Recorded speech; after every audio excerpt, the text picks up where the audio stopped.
আজকে আমরা চায়না বাংলাদেশের বন্ধুত্বর 50 বছরের কূটনীতিক বন্ধুত্বর আরেকটা যাত্রা পালন করতে যাচ্ছি।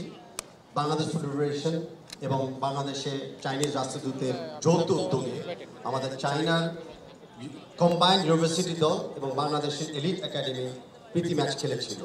আমি দুই দলকে সকল খেলোয়াড়দেরকে অভিনন্দন জানাচ্ছি এবং আমি বিশেষ করে ঢাকা ব্যাংক এবং এইচএসবিকে ধন্যবাদ জানাচ্ছি এরকম একটা আয়োজনে অংশগ্রহণ করার জন্য।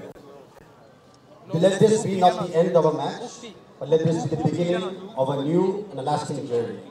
আজকে থেকে আমরা আমাদের যাত্রা নতুনভাবে শুরু করতে যাচ্ছি, যেখানে the youth of Bangladesh and the youth of China, remembering July বিপ্লবটাকে 2024 আমরা দেখেছি, from the youth power, let us combine it into youth friendship, and let us combine that into youth-led China and Bangladesh for the future.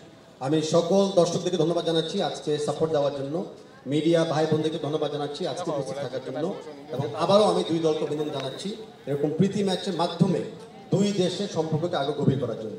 ধন্যবাদ।